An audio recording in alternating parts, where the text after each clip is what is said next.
बिस्मिल्लाहिर्रहमानिर्रहीम। अस्सलामुअलैकुम नाज़रीन कराम, नई वीडियो में आपको खुश आमदीद कहते हैं। तुर्की और शाम में ज़लज़ले से इस वक्त क़यामत सुग़रा का जो है वो समा बरपा है।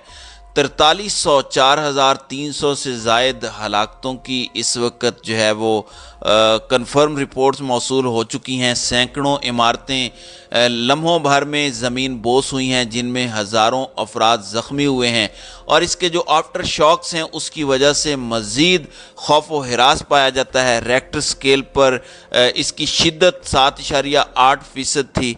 और लोगों को, क्योंकि ये अलग सुबह आया, कल सुबह के वक्त आया, इसकी वजह से सोए हुए लोगों को बचने का मौका भी नहीं मिला। और इस वक्त मलबे तले दबे हुए अफराद को निकालने का सिलसिला जारी है। मज़ीद अमवात का ख़दशा जो है वो ज़ाहिर किया जा रहा है। और इसके झटके कब्रस, यूनान, उर्दन, लुबनान, फ़लस्तीन, ग्रीनलैंड और डेनमार्क तक भी महसूस किए गए हैं। लोगों में इस वक्त शदीद खौफ व हिरास है और इस वक्त लोगों को मलबे से निकालने का सिलसिला जो है वो जारी है। इस वक्त ताज़ा तरीन सूरत हाल क्या है, इस पर हम आज की वीडियो में बात करेंगे। नाज़रीन कराम, तुर्की और शाम की सरहद के करीब शदीद ज़लज़ले के झटकों के बाद दोनों ममालिक में मरने वालों की तस्दीक शुदा तादाद 4300 से तजावुज़ कर गई है। सबसे तबाहकुन ज़लज़ले की शिद्दत रेक्टर स्केल पर 7.8 थी। तुर्किया और शाम की सरहद के करीब शदीद ज़लज़ले के झटकों के बाद दोनों ममालिक में मरने वालों की तस्दीक शुदा तादाद 4300 से तजावुज़ कर गई है, जिनमें सबसे बड़ी शिद्दत 7.8 की थी। तुर्किया और शाम की डिज़ास्टर रिस्पांस टीमों ने रिपोर्ट किया है कि कई शहरों में 5600 से ज़ायद इमारतें ज़मीन बोस हो गई हैं, जिनमें कई मंजिला अपार्टमेंट ब्लॉक्स भी शामिल हैं। जनूब मशरक़ी तुर्किया में कहरमान मरश के शहर में एनी शाहिद ज़लज़ले से होने वाली तबाही को लफ्ज़ों में बयान करने से कासिर हैं। 23 साला सहाफ़ी का कहना है कि हमें लगा कि क़यामत आ गई है। ऐसी सूरत हाल हमने पहली मर्तबा देखी है। तुर्किया की रिलीफ एजेंसी AFAD ने बताया कि मुल्क में ज़लज़ले से मरने वालों की तादाद बहुत बड़ी हो गई है और मुसद्दका तादाद इस वक्त 4365 है। हलाकतों में बेतहाशा इजाफे का खदशा है और आलमी इदारा सेहत के अंदाजे के मुताबिक इस बदतरीन तबाही के नतीजे में अमवात की तादाद 20,000 से तजावुज़ कर सकती है। गाजी अंतीप, जहां शाम में एक दिहाई तवील जंग से पनाह के लिए तुर्किया आने वाले हज़ारों अफराद क़याम पजीर थे, वहाँ रेस्क्यू वर्कर्स चीखते और रोते हुए मलबे को हटाने में मसरूफ़ थे कि यकायक एक और इमारत मुनहदिम हो गई। इब्तदाई ज़लज़ला इतना शदीद था कि इसे ग्रीनलैंड जितना दूर महसूस किया गया और इसके असर ने आलमी रद्द अमल को जन्म दिया है। यूक्रेन से लेकर न्यूजीलैंड तक दर्जनों ममालिक ने इमदाद भेजने का अज़म ज़ाहिर किया है। ताहम शदीद सर्द बारिश और नुक्ता इंजमाद ने कार्रवाइयों को सुस्त बना दिया है।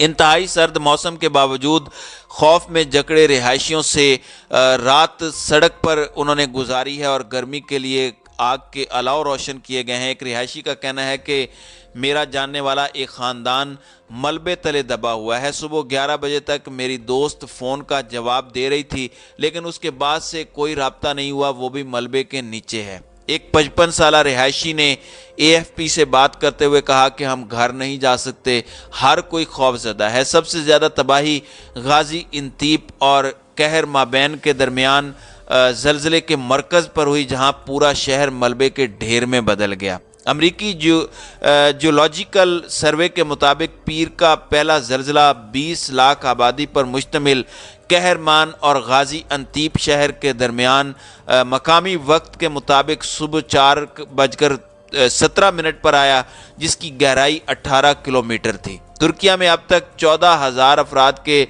ज़ख्मी होने की तस्दीक हुई है, जबकि शाम का कहना है कि वहाँ ज़ख्मियों की तादाद 3,411 है। हुकाम ने बताया कि 3 बड़े एयरपोर्ट्स भी ज़लज़ले के बायस गैर फ़आल हो चुके हैं, जिससे इंतहाई अहम इमदाद पहुँचाने में मुश्किलात का सामना है। شمالی شام کا زیادہ تر زلزلہ زدہ علاقہ پہلے ہی برسوں کی جنگ اور شامی اور روس کی افواج کی فضائی بمباری سے تباہ ہو چکا ہے، جس میں گھر، ہسپتال اور کلینکس شامل ہیں۔ تاہم اقوام متحدہ میں شام کے ایلچی نے بظاہر سرحدی گزرگاہوں کو دوبارہ کھولنے سے انکار کر دیا ہے، جس سے باغی گروپوں کے زیر کنٹرول علاقوں تک امداد پہنچ سکے گی۔ شام کی وزارت صحت نے بتایا کہ قدرتی آفت کے باعث حلب، لتاکیہ، حما اور طرطوس کے صوبوں میں نقصان ہوا ہے۔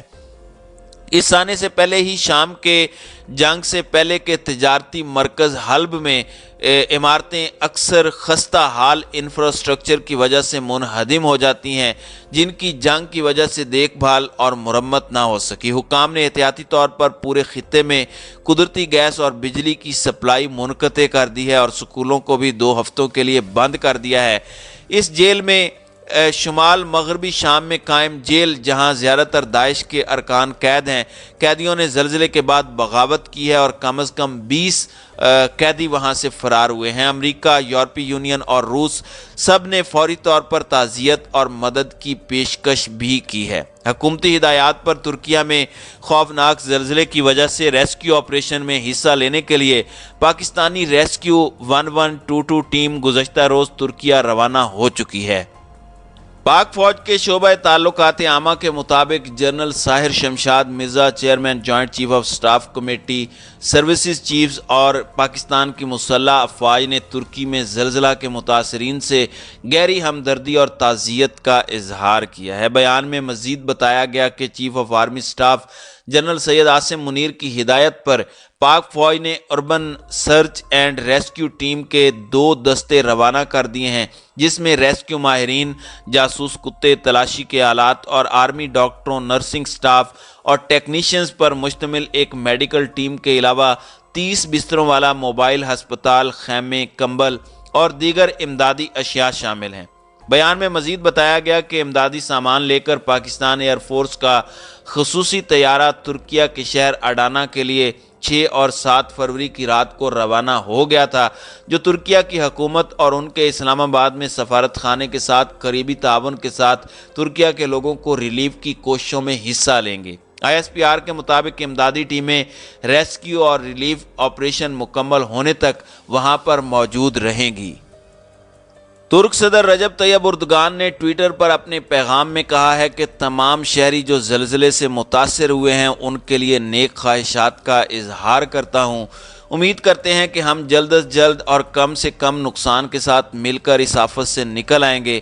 1939 کے بعد ملک میں آنے والی یہ سب سے بڑی آفت ہے، جس میں 2818 عمارتیں اور گھر منہدم ہو گئے ہیں۔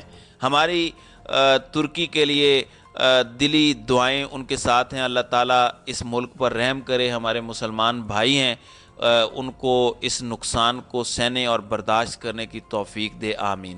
تو ناظرین اکرام، آپ کی اس ویڈیو کے حوالے سے کیا رائے ہے؟ آپ اپنی رائے کا اظہار کامنٹ سیکشن میں ضرور کیجیے گا۔